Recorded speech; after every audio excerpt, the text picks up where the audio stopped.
हरे कृष्णा। ब्रज में एक वृद्ध महिला होती है जिसका नाम जटिला होता है। जटिला जो होती हैं अपने आप को सतीत्व वाला मानती हैं, कहती हैं पूरे ब्रज में मुझसे बड़ा सतीत्व वाला कोई भी नहीं है, क्योंकि उन्होंने आज तक किसी भी परपुरुष के सामने या किसी भी परपुरुष को नजर उठाकर भी नहीं देखा है, तो उनसे बड़ा सतीत्व वाला कोई नहीं है। बट ये तो सही है पर उस साथ ही वो अपनी राधा की बुराइयां भी करती हैं कि राधा रात्रि में तो रास करती है और दिन के टाइम पे कुंज गलियों में भी सखियों के साथ घूमती फिरती है। कृष्ण के चक्कर में ना तो उसमें कोई मर्यादा है ना तो कोई लाज शर्म है। पता नहीं इसके माँ बाप ने इसको कैसे संस्कार दिए हैं। अब ये बातें पूरे ब्रज में फैल जाती हैं और वो भी बहू से भी कहती है जटिला की आज के बाद तुम राधा के साथ नहीं जाओगी।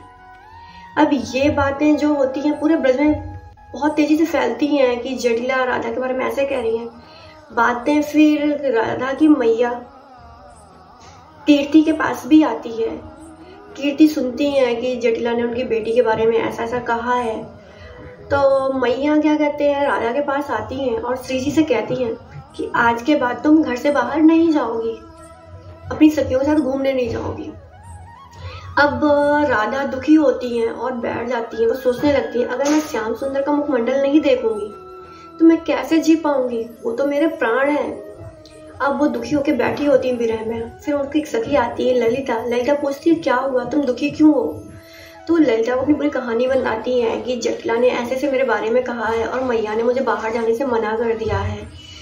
तो ललिता कहती है परेशान मत हो, कोई ना कोई रास्ता ढूंढते हैं। पर राधा कृष्ण से ना मिलने के विरह में बहुत ज़्यादा व्याकुल थी, इसीलिए उनकी सखियां हमेशा उनके पास होती थी। कब वो व्याकुलता में यमुना नदी में कूद जाए, कब क्या कर लें कुछ पता नहीं है, इसीलिए उनकी सखियां हमेशा उनके आसपास ही रहा करती थी। ललिता कहती है कि मैं कोई रास्ता निकालती हूँ। ललिता जाती है कृष्ण के पास और कृष्ण से कहती है कि आज के बाद श्री जी आपसे मिलने नहीं आएंगी। तो कृष्ण जी पूछते हैं क्यों। तो वो कहती हैं कि क्या कहते हैं जटिला ने उनके बारे में ऐसे ऐसी बातें कही हैं और मैया ने उनको आने से अब मना कर दिया है। श्री कृष्ण मुस्कुराते हैं और कहते हैं कि क्या कहते हैं जिनके नख के चंद छटा से लक्ष्मी जी और क्या कहते हैं जिनका सावित्री जी प्रकट हुई होती हैं उनके अस्तित्व पे सवाल उठाती हैं। सबसे बड़ा अस्तित्व मेरी श्री जी का है। अब क्या था कृष्ण जी की प्राण प्रिय को के बारे में कोई ऐसा कहे, वो कैसे बर्दाश्त कर सकते थे। उन्होंने अपनी लीला दिखाई। उसके बाद वो क्या कहते हैं अपने भवन वापस आए, नंद भवन में पहुंचे। जब नंद भवन पहुंचे तो वो मूर्छित हो गए, चक्कर खा के बेहोश हो गए। उतने में नंद भवन में हाहाकार मच गया कि हाय कन्हैया गिर गया, कन्हैया मूर्छित हो गया। अब यशोदा मैया और ले आई, उन्हें बिस्तर पर लटाया गया और वैद्य आए, उनका इलाज किया पर उन्हें कोई होश नहीं आया। 2 दिन बीत चुके थे, कन्हैया जी मूर्छित ही पड़े हुए थे। उतने पे द्वार पे एक बाबा आते हैं, जटाधारी, शरीर में भस्म लगाए हुए।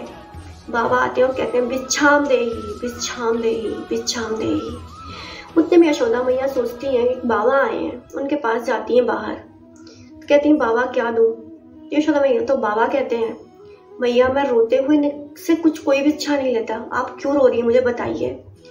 तो यशोदा मैया उन्हें बताती हैं कि 2 दिन से मेरा बालक मेरा कन्हैया मूर्छित पड़ा हुआ है बाबा। तो बाबा बोलते हैं चलिए मैं देखता हूँ। बाबा अंदर आते हैं और उनको देखते हैं, आकाश की तरफ आंखें बंद करके देखते हैं और फिर नीचे। तो कहते हैं अरे ये तो ठीक हो जाएंगे, इनका उपाय तो मिल गया। तो यशोदा मैया बोलती हैं बताइए बाबा क्या उपाय है। तो बाबा कहते हैं कि पूरे ब्रज में जो सबसे ज्यादा अस्तित्व वाली महिला हो, जिनका सतीत्व जो है सबसे ज्यादा अच्छा हो, उन्हें ले आइए और उनसे कहिए कि अपने सर पे एक घड़ा रखें जो घड़े में छेद हो और उसमें पानी भर के यमुना पार करना है और एक बूंद पानी भी छलकना नहीं चाहिए। अब क्या था पूरे ब्रज में बातें फैला दी गई जिसका सतीत्व सबसे ज्यादा अच्छा हो, जो सतीत्व वाली महिला हो वो आ जाए। सारी महिलाएं आई पर कोई नहीं करवाया। फिर एक को बताया अरे इसका क्या था, बरसाना में एक रहती हैं, वो अपने आप को बड़ा सतीत्व वाला मानती हैं आप उन्हें बुलाइए। तो लोग जटिला के पास जाते हैं और जटिला से कहते हैं कि आपको ननहर में बुलाया गया है। तो वो कहती है अपनी बहू से, देखा जो सतीत्व वाले होते हैं, जिनका सतीत्व इतना अच्छा होता है, तो उन्हें कितने प्यार से, कितने सम्मान के साथ बुलाया जाता है। वो वहां जाती हैं और बाबा उन्हें बताते हैं कि आपको अपने सर पे घड़ा रखना है, घड़े में छेद होगा, उसमें पानी भरना और यमुना जी पे चल के यमुना जी को पार करना है, पर एक बूंद पानी भी छलकना नहीं चाहिए या एक भी बूंद पानी गिरना नहीं चाहिए। वो सर पे रखती हैं और वो यमुना जी पार नहीं कर पाती, पानी गिर जाता है। फिर क्या था, यशोदा मैया दुखी होती हैं, कहती हैं अब तो कोई भी नहीं है। तो बाबा कहते हैं, वो बैठे उनसे आके बताती हैं कि बाबा नहीं हो पाया। तो बाबा जी क्या करते हैं, वो नीचे बैठ के कुछ 2-3 लाइनें जमीन पे खींचते हैं और कहते हैं, एक महिला है जो बरसाना में बैठी हुई है, एक खंबे के पीछे, खंबे के टेक से बैठी हुई है, आप उसे बुलाइए। तो पूछती हूँ, बाबा बताइए ना वो कौन है, मैं उन्हें बुलाती हूँ। फिर वो बताते हैं, अरे अपनी राधा तो है। फिर राधा को बुलाया जाता है, राधा आती हैं, सर पे घड़ा रखती हैं और यमुना जी को पार कर जाती हैं बिना एक बूंद गिराए। तो कहते हैं कि जटिला को ये सबक मिला कि उनसे बड़ा भी सतीत्व वाला हमारी राधा रानी है, जिनके बारे में ऐसी बातें करती। इस दुनिया में हमारी श्री जी से बड़ा सतीत्व वाला तो कोई था ही नहीं, जिनके बारे में वो बोलती हैं। ऐसे कैसे बर्दाश्त कर सकते थे, वो करके आती हैं। फिर यशोदा मैया आके बताती हैं बाबा से, बाबा काम हो गया, राधा ने ये काम कर लिया। तो बाबा श्री जी के चरणों की धूल उठा के कन्हैया के माथे पे लगाते हैं और उनसे कहते हैं, प्रभु उठ जाइए, अब नाटक खत्म। और प्रभु जी अंगड़ाई लेते हुए उठते हैं, ऐसे लगता है जैसे बहुत गहरी नींद में और सो के जगे हों। कैसी लगी स्टोरी? हरि बोल। आपको अगर स्टोरी पसंद आई है तो प्लीज लाइक, शेयर और सब्सक्राइब जरूर करिए। अगर चैनल पे पहली बार आए हैं तो सब्सक्राइब करके बेल आइकन जरूर दबाइए। हरि बोल।